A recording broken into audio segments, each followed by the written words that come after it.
everybody. I'm Everton de Oliveira, the Professor Agua from the Groundwater project. And we have the pleasure to bring to you another very interesting book. I find it so good, and you will see why. The book is called Colloid, Nano, and Microparticle, Transport and Surface Interaction in Groundwater. I have here today with you the authors, Bill Johnson. Bill Johnson is a professor in the Department of Geology and Geophysics at the University of Utah. His research group examines fate and transport in water of contaminants ranging from particles and pathogens to trace elements such as mercury, selenium, as well as organic compounds. Well, his research goes on in different fields, and he's going to talk a little bit about that later on.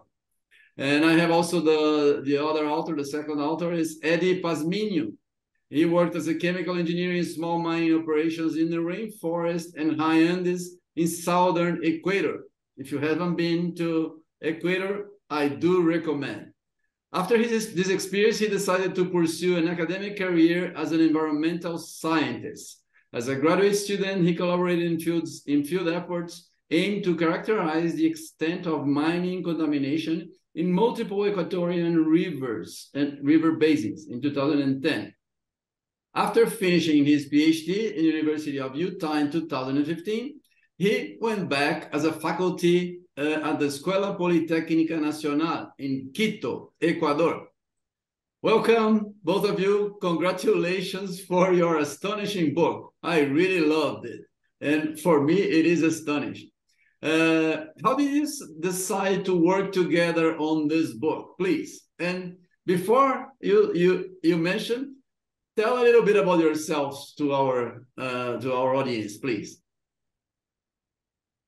About myself, I work on contaminant transport, have been doing so for a long time now, going on about 35 years. And the way that culminated in this textbook was that I've had a series of students from around the world, but in particular, I've had probably seven students from Ecuador, and Eddy was second in that line. And so we've been working together since 2000. Oh, Eddy, what was it, 2009? 2009. Yeah. Because that was when we did a field trip to Ecuador to entertain another PhD student of mine at the time, right? You were a master's student. Yes. So in order to keep that student, we started some research in Ecuador. And so, but Eddy worked on me with colloidal transport, and we made some fundamental advances in terms of understanding heterogeneity of surfaces working together at that time. And we published a good deal on that. And ever since he went back to Ecuador, we've collaborated both on the colloidal transport work as well as the trace element work in Ecuador. Very nice. So it was a natural step to say when we were going to, when I wanted to put everything that cumulatively had developed in terms of knowledge on colloidal transport, it was natural to reach out to Eddy as a co-author to develop this book. Great. Eddy, your turn. Oh, yeah. I had the opportunity to go to work at Bill's group at the University of Utah in 2009.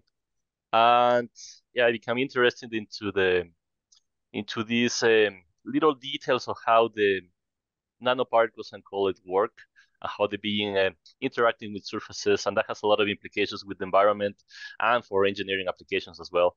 And yeah, I learned a lot. So Bill was my mentor. We've been working for quite a long time so far, more than a decade, and it's been a really good collaboration in all the fronts because we're trying to push forward this theory that is a little bit obscure, but a lot of people don't really use it properly. And we try to do some efforts like this book that was leading by Bill, and also software that is going to be open, available for people to actually use these tools and employ this theory for their applications. So hopefully that's going to be a good goal for us. I really trust that. So in modeling, sometimes we treat solid as particles, right? When you do modeling, what are the real particles in this book that this book talks about, and why are they important compared to solid? So why are they different? And I have a personal questions for you. Why did you pick the onion for the cover of the book? It looks like an onion for me. It's very nice. That is not an onion. I know it's. How dare you? So, well, first of all, many people don't really differentiate between the behaviors of solutes and particles, and yet that difference to us, I think, is fascinating, because when you get up into the size range of particles, you have more deterministic trajectories that allow you to make predictions. The problem when you're dealing with solutes is that you're dealing with diffusion being the dominant translation process, and therefore it's random, and therefore you're really more dependent on empirical relationships, and you don't have the deterministic quality that allows you to make predictions of likelihood of getting to surfaces. And so I find that fascinating, and that's obviously knowledge we inherited from a bunch of chemical and civil engineers that were operating in the 70s and 80s that we draw on their work quite a bit. So, that they set that whole foundation. And then what we're trying to do is take it into where you need to take into account the nature of the surfaces, because of the fact that under environmental repulsions, the fact is, without taking into account that heterogeneity, you can't predict the fact that these particles attach to surfaces, and yet they do. It's something we see routinely. It's something that many of our processes in the environment depends on, and yet without considering heterogeneity, you can't predict it. And so, so that's where we've taken it. And so all that, I think the intersection of the physics and chemistry, it interfaces with the pore scale flow field, it's fascinating. And so that's why we like particles, I think. Eddy, you want to add something? Yeah, something that people may relate more to is like, we consider particles things that in the order of like tens or hundreds of nanometers to multi-micron size, and that's a huge range in orders of magnitude. It's like 3 orders of magnitude or more. And something that people don't realize is, for example, with COVID, the virus we can model that as a particle, even though it has enhanced diffusion. People don't trust masks because they say, I can smell through a mask, but the molecules that provide the smell are way smaller than COVID, and the physics are different how they behave. And people just ignore all these facts. They think that filtration is just a particle is too large to pass a pore, and that's not true at all. Actually, filtration is governed by other mechanisms that we explore in the book, and actually we prove that's way different behaviors. And that's what people know, but a lot of the people in the society, they don't trust this because they cannot relate with the processes. And we hope this book is going to address some of those misconceptions. Yeah, that's true. So talking about misconceptions, you mentioned that, you start talking about misconceptions about colloid transport. And when you mentioned that, I read your book, I recognized myself, because when I first learned the concepts, I had this exact misconceptions. I remember clearly. Could you please, exercise, as you said in your book, your pretended arrogance, and tell what are these misperceptions and how you approach to correct them? I didn't think it was arrogant at all, but I couldn't miss the word because it was so good. What we wrote is that we risk arrogance, which is something we're willing to do all the time. I get called on it all the time, especially by my wife. So, we accept that.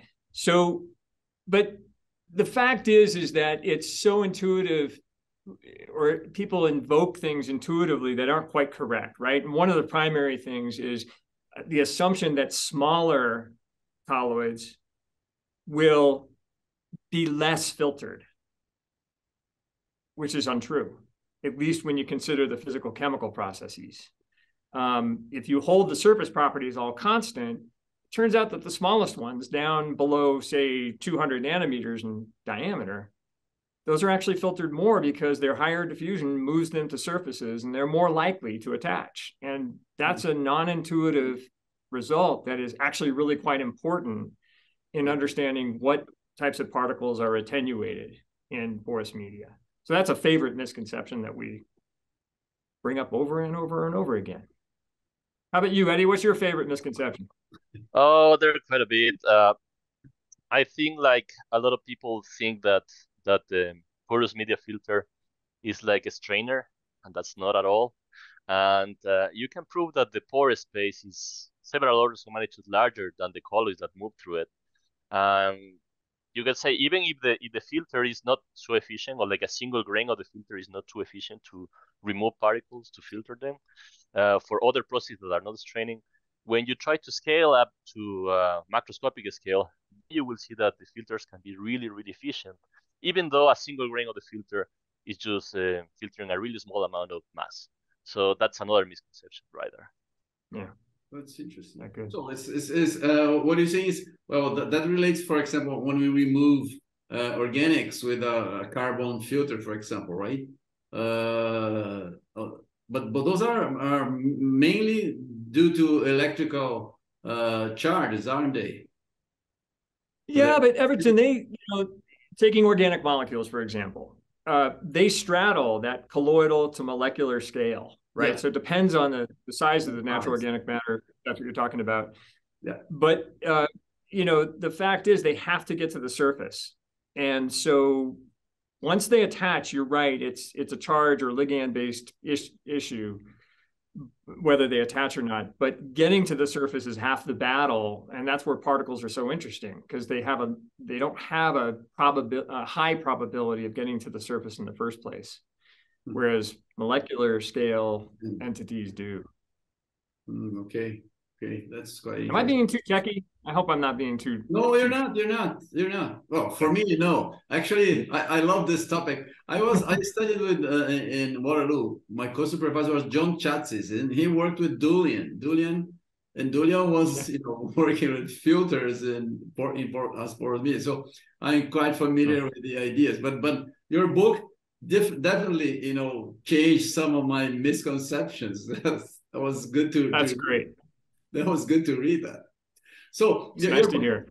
Yeah, and I'm being very honest. It's nice when you read something. So, right, that's the great feeling when you're reading something. You say, well, that's different. Good. So your book has many links to nice videos. I like that in your book, because we have, it's more since we're producing this electronic version for books, only PDF. You can go and see things. That's very, very handy, right? I did like them, and I think they're very helpful. Tell us a little bit about the videos, the objectives, and how this differs from a regular printed book for you guys. What's funny about the videos is they actually predate the text. We've been working on the videos for the past, Eddy, more than a year, maybe 2 years. Yeah. Because we developed the software. And I got to say, the origination of the software, at least the MATLAB version, is Eddy, because everything I did was developed in Fortran. I never evolved beyond Fortran, and I probably never will. And when Eddy graduated, he had to teach classes when he got to the Escuela Politécnica. And so he would bring in these visualization exercises where he converted the Fortran to MATLAB and had very good success with his students, and showed it to me and said, we should actually use this to visualize the concepts we're trying to promote here. And so the software actually had its origination 3 years ago, maybe a little more. Oh. And we developed the videos to explain the software. But all that was based on Eddy just initially porting this to MATLAB. And then we just kept building on it. And so I would say, Eddy, I talked to this group here and they're interested. We should accommodate what they're trying to do. And then we'd spend hours developing the new code. And Eddy's a master at the graphical user interface that makes this visual to people. So that's how the software developed. We did then develop the videos. And then I said, we should actually wrap all this up in a textbook. And that's the textbook came last. Yeah, but it was a great job. Actually, that's always my strategy. You do illustrations and everything first, and then you put the text in, right? That's what I like to do, just like you've done, right? Because then you have the ideas, and I do believe that the videos are quite good for learning and understanding, because when you're reading, but then you see things moving, it's way more clear. Congrats. You want to add something? Yeah, the textbooks partly a test, you know, to figure out, are there other people that are as weird as we are that just want to stare at the little particles moving across the surface for hours at a time? Like, we can't stop looking at that for some reason.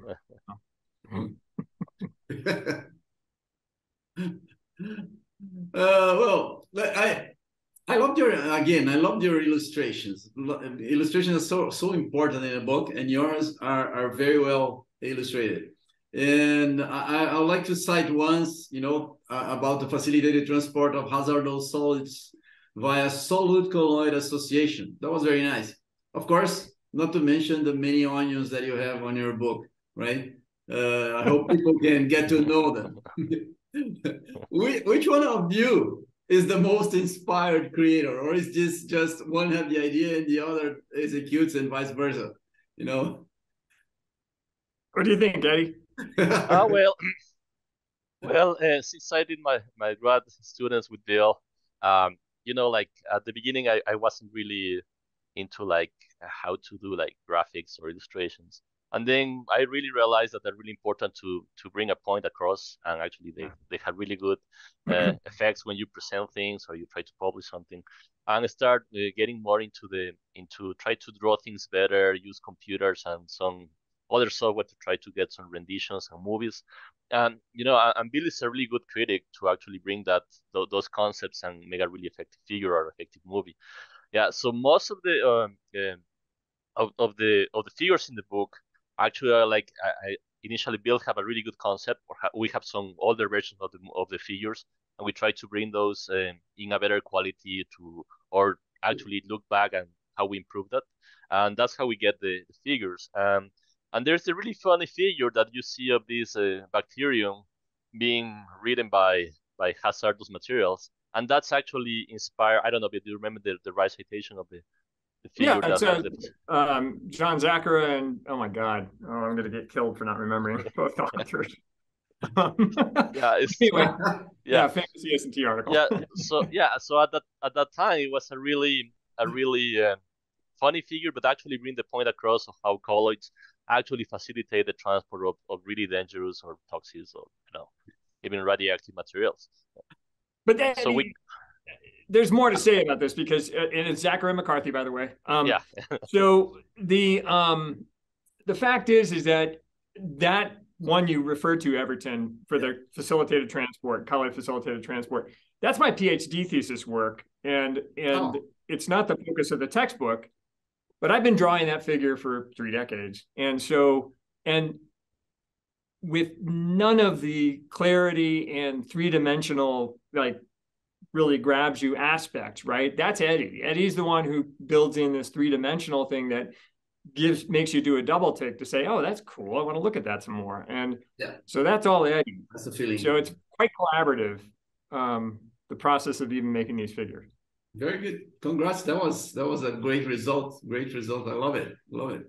And it's would people be able to let's say, this is a question that usually arises from professors. They say, well, can I borrow the picture and embed it into my presentation, for example?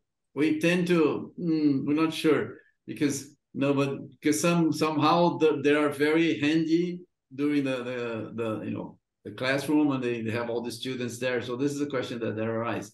But I would encourage people to look at the book. It's free. You get the video there. It's free. You can't complain about that, right? It goes there. He shows. Yeah. I mean, I would use the software to get concepts across in class.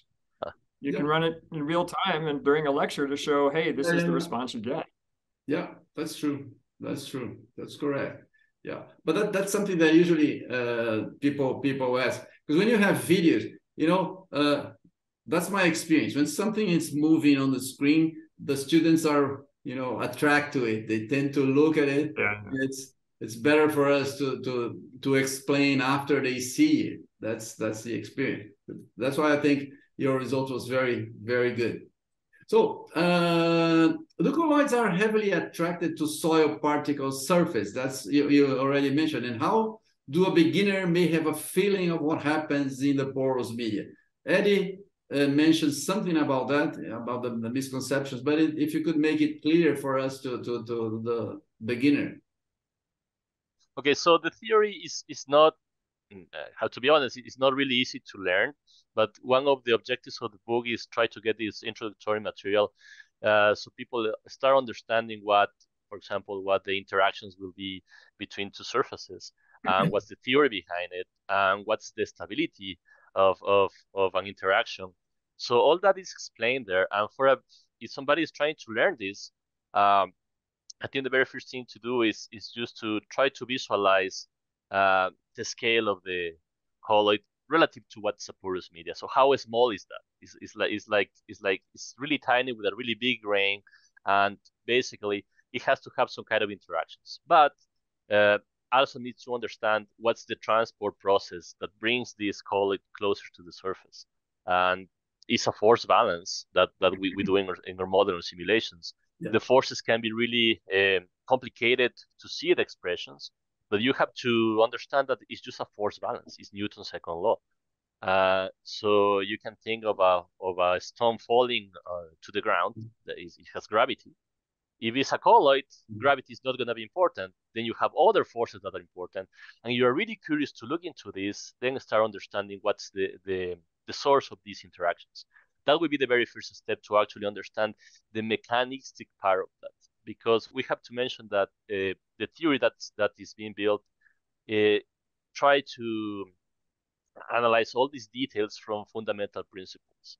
And that's what the misconceptions come from when people start looking at this as a black box. You see, if you want to see the porous media as a black box and you only measure the concentration in the entrance and the exit of the system, you don't know what happened inside. And that actually brings a lot of issues and misconceptions that a lot of researchers we see keep appearing in the literature. So a good way to alleviate this is just to look this from the very basic principles. And I think that's the main objective, one of the main objectives of the text. Well, I like it. I like it, your answer. Bill, want to add something? Yeah, just that, I mean, I obviously agree with everything Eddy just said. But some more specifics, people will do experiments, and if they don't know how to do the mechanistic modeling, they'll kind of tend to revert to simplified comparisons. So, for example, comparing the diffusion of a colloid relative to the colloid surface interactions without accounting for any of the other aspects of the force and torque balance.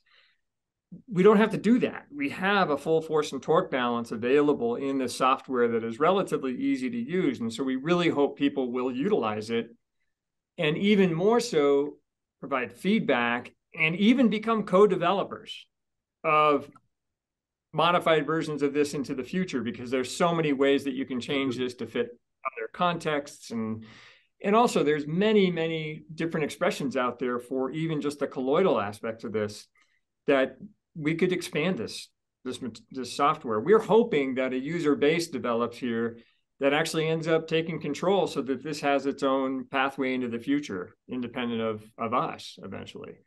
And so that's what we're ultimately hoping happens here.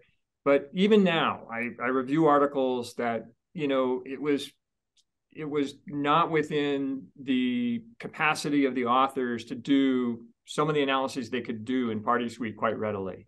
We want to change that. Another thing that Party Suite does that I think is super important is it takes these nanoscale interactions, brings them into the pore scale force and torque balance, where you can look at things mechanistically, but it also then upscales to the continuum scale, whether that for you is a column or whether it's larger scales than a packed column. But the point is it links the rate coefficients back to these processes and does so mechanistically. And so, so many of the examinations that occur in the laboratory at the column scale, people will back out the rate coefficients and stop there. And what we're really trying to do is give people a pathway to get under the hood of the rate coefficients, to actually link them back to the mechanistic processes to get more insight. And we hope people will take advantage of that as well. Well, I really liked your it's very generous of you, the idea of having the package so people can work from there. This is a very good decision. I like it. Thank you. So finally, who is the target audience for your book? the main target audience that you think? Anyone can read? It's really hard to define an audience because, there is introductory material in there. Yeah. I would say there's a lot of fundamental material in there. It's really hard to get on top of all that material because it usually sits in different textbooks and different journals even. And so we were trying to bring it all together into one space. So I can't say that our target audience is beginners. I mean, I hope beginners will actually look at this, but it's tough sledding, right? And so there's a lot of material. So I can't call it introductory really, but it is comprehensive in the sense that it's pulling material from a lot of different disciplines together into one space. And that's the hope, is for people who need to pull that, synthesize that material to have a more complete understanding. That's really our target audience. So I think it's beginning graduate students as well as advanced researchers, getting them in that space. So I agree. I don't know if that answers your question. What do you think, Eddy? Who's the target audience? Yeah, I agree with you, Bill. I think like I was showing some of the drafts of the book and some illustrations to my students that's going to start working with me, and they are basically like finishing their bachelor's degree in engineering, and they find this really interesting. But I think for beginner grad students and researchers as well, that's the key target. I agree with you, but I think I agree, but I tend to agree with Bill mentioned. For beginners, reading at least the beginning, not all the equations, but going through the book, you learn a lot. Even if you're not practicing all the equations and everything, but you get the concept, which is very, very helpful already, right? Of course, if you want to go in depth, it needs a lot of extra work because this is an in-depth topic. But the ideas are well explained and easy to see, I believe. Yeah, and something along that lines I want to say is that I think Bill and I are really open for communication. You can just send an email to the authors. I know it's really rewarding experience to try to explain to somebody that's interested in the field, because that means that more people are picking up interest, and is something that needs to happen, because the theory is really useful, but is not too accessible, and that's one of the strategies we're trying to address here. Yeah, true. All right, thank you guys. Please, could you make your closing remarks? Congratulations again for your very good book. I really enjoyed it. I'm suspect I love hydrogeology, but I do recommend for my students, for people that I know, that they can read your book and get the feeling of what happens if they're not gonna go into the details, but at least they're gonna learn. Thank you. Please make your closing remarks. Go ahead, Eddy. Okay. I'm grateful for the Groundwater project, for the opportunity to allow us to publish this. I want to thank Bill a lot because he was the main driving force of the whole process, and I'm happy to help. And just to remind that this is just what we learned, and I think something of the most important objectives of learning and doing research is just communicating this and sharing with the community. And I think that's one of the biggest step there. It's a free access book, and also it's going to be accompanied by some software that we actually work parallel to this. And it's right there. There are tools that people can use, and we are really happy to help and guide anybody that's interested in this. Thank you, Eddy. Yeah, we want to hear from people. And so please don't be reticent to contact us, because it is gratifying to hear back, and then even more so to make adjustments. And one thing we're aiming at is providing the source codes. Once people have some degree of comfort with the executables, we want to share the source codes. We'll probably do that through GitHub or Zenodo or a combination of the two.